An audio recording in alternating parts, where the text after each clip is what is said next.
কৃষ্ণনগরে। তো ও বলেছিল ভাসানে যেতে। তো আমার সকালে এক্সাম থাকার কারণে বাড়ি এসেছিলাম 6টার সময়, এসে তাড়াহুড়ো করে রেডি হয়ে একদম কৃষ্ণনগরে এসেই ভিডিওটা শুরু করছি। তো ওয়েলকাম টু মাই ব্লগ। তো এখন দেখো আমরা টোটো ধরে নিয়েছি কৃষ্ণনগর থেকে, এখন যাব বুড়িমার কাছে, কারণ ওর বাড়িটা ছিল বুড়িমার কাছে, ও এখানে থাকে দেখে পড়াশোনা করে। তো চলো এখন বুড়িমার কাছে যাওয়া যাক। তো আমরা দেখো বুড়িমার কাছে চলে এসেছি। বুড়িমার কাছ থেকে এসেই দেখো কত ভিড়, মনটা যেন ভরে গেল সত্যি। কাছ থেকে বুড়িমাকে দেখলে আর কি বা চাই বলো, চোখ দিয়ে জল বেরিয়ে আসে। তো দেখো কত ভিড়, মানে এখানে এত ভিড় ছিল দাঁড়ানো যাচ্ছিল না। তোমরা জাস্ট ভিড়টা দেখো, এই দেখো মানে জাস্ট দাঁড়িয়ে প্রণাম করব তাও প্রণাম করা যাচ্ছিল না, মানে এত ভিড় ছিল। এই দেখো বুড়ি মায়ের মুখটা দেখো কত সুন্দর, আর কত গয়না মায়ের, দেখো লক্ষ লক্ষ মানুষের ভিড়, সবাই বুড়িমাকে দেখতে এসেছে। এই দেখো দেখো এটা হালকা করে স্লিপ নিলাম, তো আমি নিতেই পারছিলাম না এত ভিড়ের জন্য। তো অবশেষে ওদের বাড়িতে চলে এসেছি। এই দেখো এসে বসে রয়েছি, এখন খাওয়া দাওয়া করে ড্রেস চেঞ্জ করে বেরিয়ে পড়বো, কারণ এই ড্রেস পরে ভাসান দেখা একদমই পসিবল না। তো দেখো বেরিয়েও পড়েছি আমরা।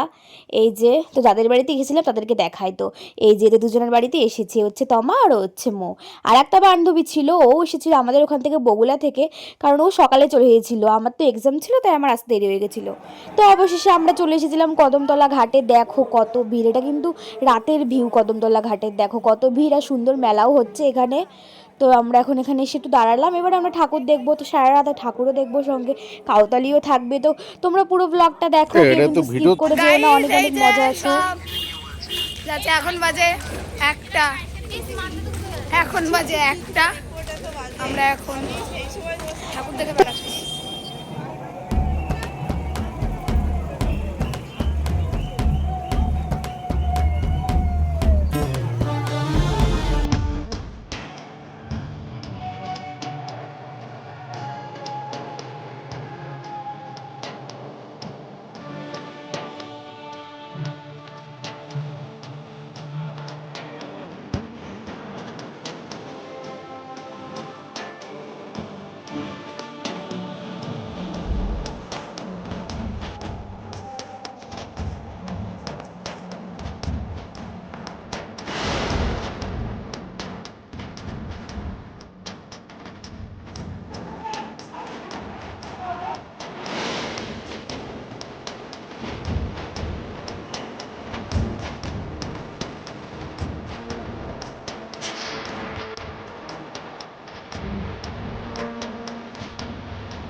তো তোমাদের সবার মনে প্রশ্ন আসতে পারে যে বড়দি আসলে আমাদের সঙ্গে, বড়দি কোথায়? তো বড়দি কিন্তু ওদের বাড়ি খাওয়া দাওয়া করেছিল, কারণ বড়দির পায়ে ব্যথা ছিল, তাই সব ঠাকুর দেখতে পারবে না।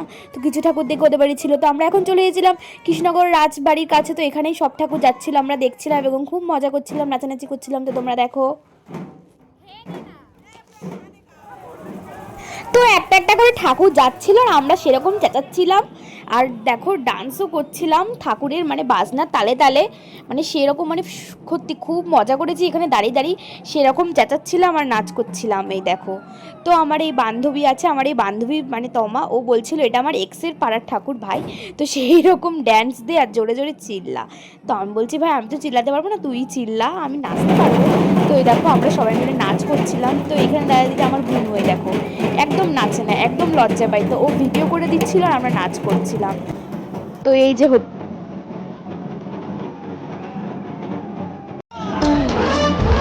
বজ্র সমকোটি